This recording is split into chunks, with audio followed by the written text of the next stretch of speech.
ஸ்ரீமதே ராமானுஜாய நமஹ. ஸ்ரீமதே வரவரமுனையே நமஹ. ஸ்ரீ வாதூல குரவே நமஹ. ஸ்ரீசைலேச தயாபாத்திரம் தீபக்தியாதி குணார்ணவம் யதீந்திர பிரவணம் வந்தே ரம்யஜா மாதரம் முனி. லக்ஷ்மீநாத சமாரம்பா நாதயாமுன பிரணமத்யமா அஸ்மத் ஆச்சார்ய பர்யந்தா வந்தே குரு பரம்பரா. ஸ்ரீ செண்டும் கையும் செங்கமலத்தாயார் துணை, கோலும் கையும் கோபாலனே துணை. ஸ்ரீவித்யா ராஜகோபால சுவாமி திருக்கூர் பங்குனி பிரம்மோற்சவ பெருவிழா. பங்குனி பிரம்மோற்சவத்தின் 13ஆம் திருநாளாக காலை வேளையில் அமைந்தருளுகிறது காளிங்க நர்த்தன சேவை. காளிங்க நர்த்தன அதி அற்புதமான வைபவம். கிருஷ்ணாவதாரத்திலே அவன் ஆடிய ஒவ்வொரு திருவிளையாடலும் வெகு வியப்புக்குரியவை எனலாம்.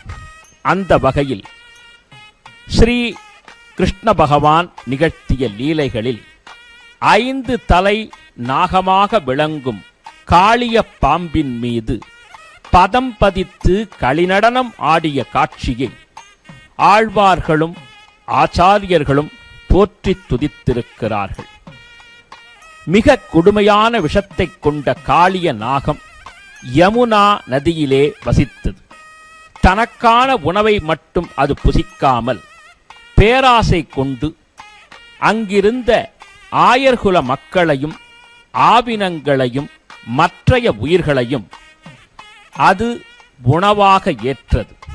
இப்படிப்பட்ட சந்தர்ப்பத்திலே அது வசிக்கக்கூடிய யமுனா நதியின் ஒரு பகுதியை காளிய மடு என்றே அனைவரும் அழைக்க, இதை உணர்ந்து கொண்ட பகவான் கிருஷ்ணன் தனது ஆயர்குலச் சிறுவர்களோடு வேண்டுமென்றே அந்த பகுதிக்குச் சென்று விளையாடினான். யசோதை தடுத்தும் கேளாமல் தனது சகாக்களை அழைத்துக் கொண்டு பூவை பந்தாக்கி வீசி விளையாடி வேண்டுமென்றே அந்த காளியன் இருந்த மடுவிற்குள்ளே அந்த பூப்பந்தை வீசிவிட எல்லோரும் பயந்து நடுங்க கிருஷ்ண பகவான் புன்முறுவல் பூத்த வண்ணம் அந்த காளிய மடுவிற்குள்ளே குதித்து உறங்கிக் கொண்டிருந்த காளிய நாகத்தின் வாலை மிதித்து அதனை தட்டி எழுப்பி யுத்தத்திற்கு அழைக்க, ஒரு சின்னஞ்சிறுவன் தன்னிடத்திலே விளையாடுகிறான் என்று நினைத்து நாகம் சீறிய பொழுதும் கண்ணபிரான் நகைக்க, இவனுக்கு சற்றும் பயம் இல்லையே என்று கோபம் கொண்ட காளியன் கண்ணனை நோக்கி ஓடி வந்து தனது வாலினால் அவனை பற்றி விழுங்க முயற்சி செய்ய, கிருஷ்ணனோ சிரித்த வண்ணம் அங்கிருந்து நகர்ந்துவிட, மீண்டும் ஆக்ரோஷத்துடன் காளியன் துரத்த, பகவான் அதுவரை பொறுத்திருந்த நோக்கத்தோடு சிரித்த வண்ணம் மிகவும் சிங்கார புன்னகை சிந்தி காளிய நாகத்தினுடைய வாலை பற்றி அதன் மீது ஏறி நின்று களிநடம் புரிய ஆரம்பித்தான். அதுவரை தன்னை எதிர்ப்பவன் சாதாரண சிறுவன் என்று நினைத்த காளியனுக்கு வந்திருப்பவன் பரவாசு தேவன் என்பதை உணர்ந்து கண்ணீர் உகுக்க, அதனுடைய கர்வத்தை அழித்து தன் பதத்தை பதித்தானாம் பரவாசுதேவன்.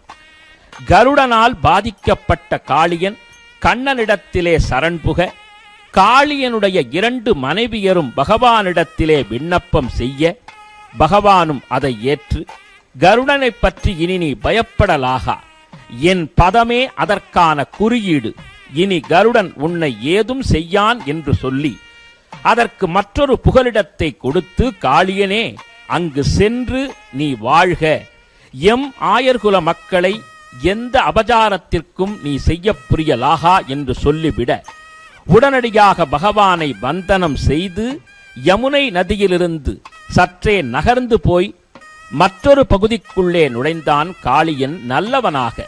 எனவே ஒரு தீய எண்ணம் படைத்த பாம்பை கூட நல்லெண்ணம் வருவதற்காக அது செய்த குற்றத்தை, அவனது அகம்பாவத்தை அடக்கி ஸ்ரீமன் நாராயண சரணௌ சரணம் பிரபத்யே ஸ்ரீமதே நாராயணாய நமஹா என்று அவன் சரணாகதி அடையும் வகையிலே சொல்லி, கொடிய விஷம் கொண்ட நாகத்தின் வாலை ஒரு கையால், நவநீதமான வெண்ணையை மறுகையால் பற்றி அவன் நிற்கும் அழகை கோபிலாதி முனிகளும் கண்டார்கள்.